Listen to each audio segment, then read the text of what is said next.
Hello and welcome back to Sharing a Chapter a Day. This is me, and today I will be reading Chapter 69 of Engagement in Peril by Dara Odoe.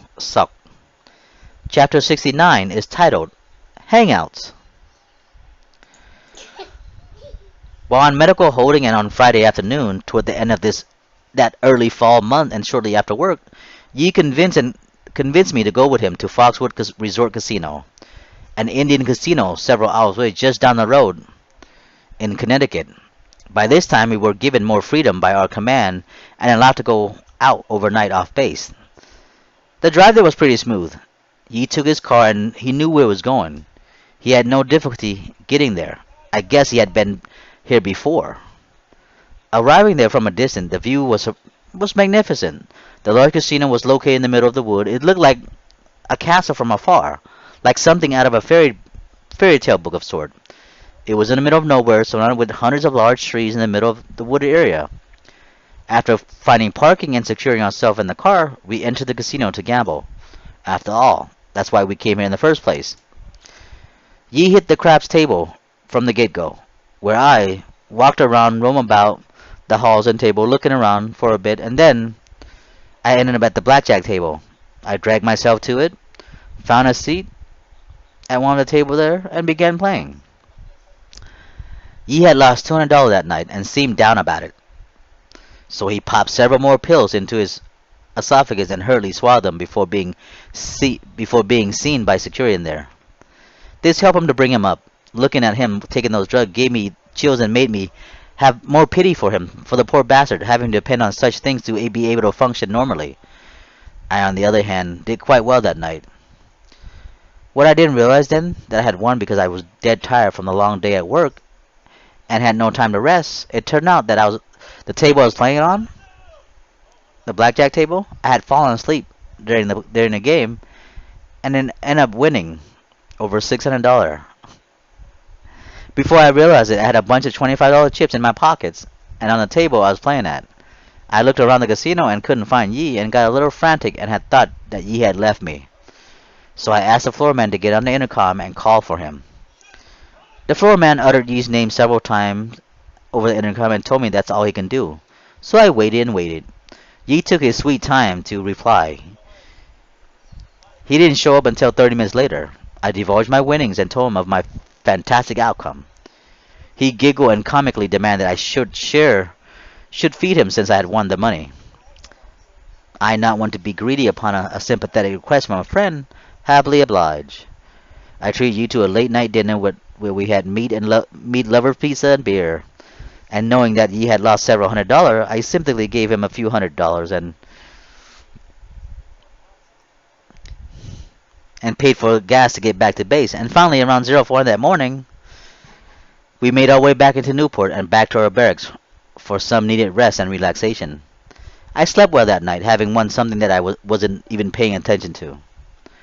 And while being held under medical observation during several occasions, Yi, Thomas, and I would go out into the local town, eating out and catching the scene and playing bingo with a bunch of retirees and senior citizens at various bingo parlors throughout the Newport. I never had much luck playing bingo, but it was fun all the same. Spending time away from military life and enjoying ourselves gave us a feeling of normalcy, and gave us wholesome once again. Thomas had pretty good luck though, playing bingo with senior citizen. He won several times, and the bingo pots were pretty large, and it also depended on the type of games they were calling. He seemed to enjoy himself then, playing and talking to old people money.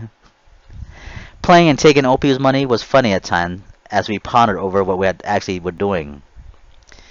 Besides playing bingo and driving about around town and such, and while on base, we would race the government's vehicle that was supposedly cleaning and taken care of on base. We recklessly drive and race them, not giving a shit about it. We were able to do this because we were given access to most vehicles on base. We regularly did maintenance on the various vehicles by tuning them up, gassing and cleaning them and such. I sometimes drove people to the hospital or whenever they needed to, as long as they had clearance from the command and such.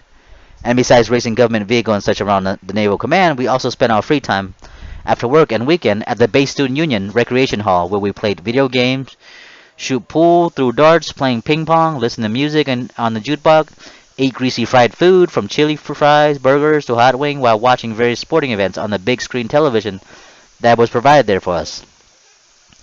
It was a nice recreation hall.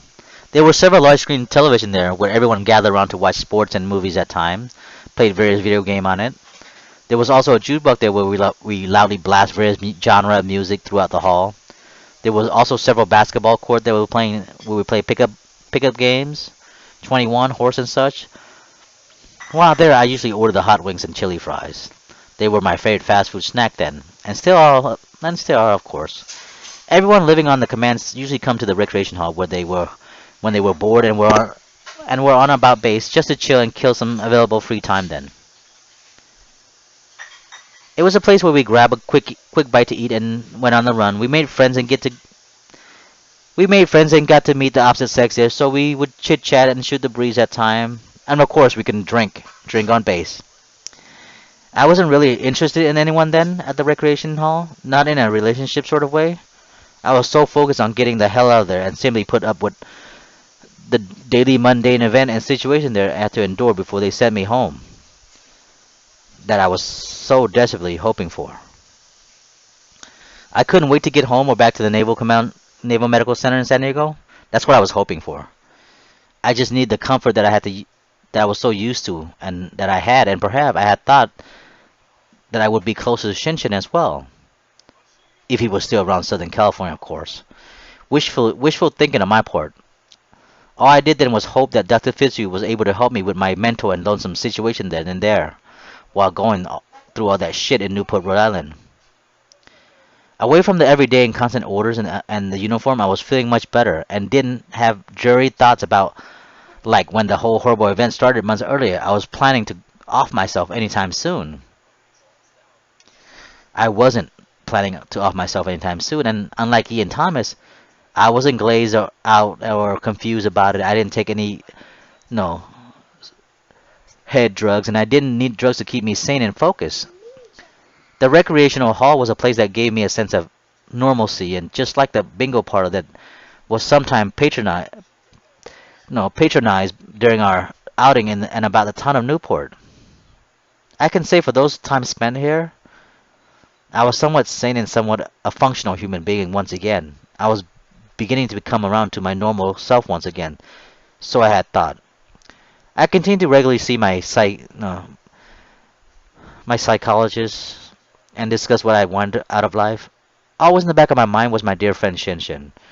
I wanted so bad to see him once again. I still didn't confide much about him to my doctor of my relation with Shin Shin. I only begged and pleaded with him to send me back to San Diego, where I had come from.